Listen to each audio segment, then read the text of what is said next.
Chip Willie, I'm retired. I guess I actually retired a major. A couple of years ago from here, I spent 37 years with the sheriff's office, and I wound up sort of being responsible for a lot of the archives, a lot of the stuff you're going to see in the hallways and things that have been collected, and sort of we've also got some narratives from some of the people you're going to meet today. You're going to hear from 3 other longtime employees, and at the end, Sheriff Don Moreland, who was sheriff for 20 years back in the 70s and 80s, and that was the sheriff that I started under, is here. Talk a little bit, and part of why they wanted to start here is because really the history of the agency does start here in the lobby. On the wall over there are the pictures of the former sheriffs that we have. Now, anything prior to about 1900, we've never been able, I tried for several years to track down some of the previous sheriffs.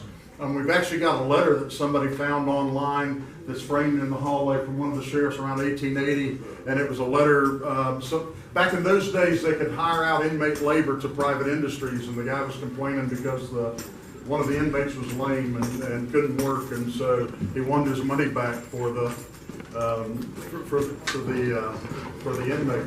A couple other things I want to draw your attention to. Over here is our memorial. Those are the 7 deputies that we are aware of that died in the line of duty with Marion County.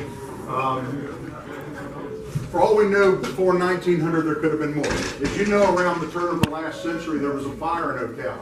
It destroyed both of the papers that were operating at the time, so we really don't have much back archives-wise to find out anything. So there could very well have been other deputies that were killed in the line of duty prior to these 7. The earliest we know of was William Hudson in 1910. Now there was also, if you go to the county memorial over at the county commission office, there was a William Hudson. He was an Ocala police officer, died a year later in the line of duty. What basically happened, Hudson he had arrested a fellow, and the guy lived over about where Howard Middle School is today. And the guy escaped or walked out of custody. They didn't quite have him in a cell yet. He went to get him. The guy met him at the door with a shotgun. He backed off. Got a couple of other deputies, including Henry Gordon, who by that time was no longer sheriff. He was the chief of police of Ocala. And when they went in to get the guy, the guy opened fire and killed Hudson, actually wounded Sheriff Gordon. Well, he wasn't sheriff at the time, but actually wounded Chief Gordon. Now, interestingly enough, Sheriff Gordon later died in a car wreck when he was chief of police of the city of Ocala. We've got a couple of the prior sheriffs that had previously or later were chief of police, and we've got the parents of one of the Ocala chiefs. Deputy Warren was running traffic somewhere down near Pedro. He was on a motorcycle, and it's kind of sketchy even in the account with the Star Banner as far as what happened. But he was basically hit by a vehicle while running traffic on the motorcycle and was killed. Sheriff Porter had gone out to interview a young man and picked him up. At that time, Marion County was still segregated. What's now Howard Middle School was Howard High School. You may or may not have been aware of those days. He went to pick the young man up, took him out around 80th Ave, is where his grandmother lived. He had taken a dinner coat or dinner jacket, not paid for it, from one of the men's stores downtown. Went to pick him up, had gone out, and something occurred out there at some point. The youth attacked him, stabbed him with an ice pick, and then shot him with his own weapon, loaded the sheriff's body up, and dumped him. Keep in mind, at that time, the interstate wasn't out there, but basically dumped Sheriff Porter about where the Signature Brands factory is today on the other side of the interstate. Dumped the body there. They knew who he had gone to go talk to, so obviously it was the first suspect when they found the body. Went to pick the young man up. They actually had to house the young man in Alachua County. In those days, there wasn't much of an appellate process. About 4 months later, he was tried, convicted, and executed up on Forest Death Row. The execution started occurring with the state somewhere in the 1930s, I believe. And hit on a couple of things with the sheriffs and kind of get to that. Deputy Wooten and Deputy Youngblood, as well as Assistant Chief M.O. Tuck, were killed in a shootout just north of town, so up off of what's now 8th Avenue. They had gone to investigate theft of kerosene by a gentleman. Him and his wife, and a retired school teacher out of somewhere up north. It was either Ohio or Indiana, my memory kind of off. They approached the house. At some point, the wife came out. They made the decision they were going to arrest the wife. When they put hands on the wife to take her into custody, the husband opened up with a rifle and killed both of them instantly. And then Tuck was killed in the ensuing barrage that occurred. As basically all of law enforcement in Ocala, which at that time may have been 15 people, including State Patrol and Sheriff's Office and OPD, responded up there. As you go through the building, when you get to the patrol briefing room, I think that's where Alan set up out in the trailer. The actual rifles on display out there that killed them. Deputy Bill Rutherford was killed on State Road 200 by a drunk driver. The last two have been since in my tenure here. He was going home, having made a late arrest about 2 o'clock one morning, and as he was going, a drunk was trying to cut through the college to go home, hit him head on, basically killed instantly in the car. And then Deputy Brian Litch was shot and killed out State Road 200 by a retiree out in Pine Run that basically had mental issues, and that was 2008. That was the last. Hopefully we never have another one, but that's just kind of a brief rundown on the 7 that we are aware of. And I'll hit on the sheriffs in a minute, but one other thing while you're here, take a look at. This building's named for Hammett Bowen. Many of you all may be aware of that name. We also have a middle school in Ocala that's named for Hammett Bowen. We do have, he was not awarded 3 Medal of Honors, but there were 3 medals that were cast in his name, and we do now have all 3 of them housed here at the Marion County Sheriff's Office. One was given to his daughter by, at that time, Vice President Gerald Ford. It was almost 4 years from the time of death until the award was agreed upon by the Department of Defense. And that medal is in the upper right-hand corner. The one in the case was given to his awarded to his parents.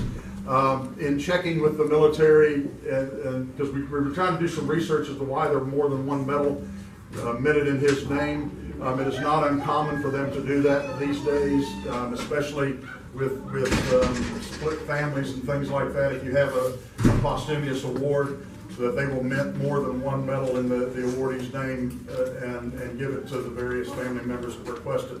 The third medal we do not know why it exists. It was a gentleman who was a member of the Royal Canadian Mounted Police and was a military memorabilia collector, contacted Sheriff Moreland about 10 years ago. Sheriff Moreland gave him my number to call me. He calls me up one day and says, I've got Hammett Bowen's Medal of Honor, so you can't have that. We've got it here at the Sheriff's Office. It's been here for years. Lo and behold, and through a lot of negotiation and talk and some investigation, he was looking at some things. We contacted the FBI, we contacted the office at Fort Leavenworth that handles the Medal of Honor for the Army and everything else. To this day, cannot tell it. We do not know why the third one was minted, but it is absolutely minted. It is authentic. All the proper markings for DOD are there, but we now house all 3 of them here. And I encourage you to take a look at that display while you're here. Looking at the sheriffs, and like I said, we go back to it's a pretty accurate depiction. We go all the way back to 1900 with the actual pictures. The very first sheriff obviously was in 1844 when the county became a county. It's listed as Edmund House. There is possible evidence that somebody had, and I'm trying to remember the name, actually had served as sheriff briefly prior to House being named sheriff. When the county became a county, it was basically the governor appointed these fire that Ocala had about that time period. Where if you have my slot machine in your establishment, my deputies won't bother you. So you can tell there's a little bit of problem with that. He was indicted. He was removed during the indictment. He was ultimately found not guilty. The sheriff, or the governor, reinstated him briefly. By that time, he wasn't in real good health, and actually, Sheriff Porter had been serving out the time while he was on suspension. He did come back and try to run for the office 2 years later, again, however, wasn't successful. Porter beat him, and he died shortly thereafter.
Very cool.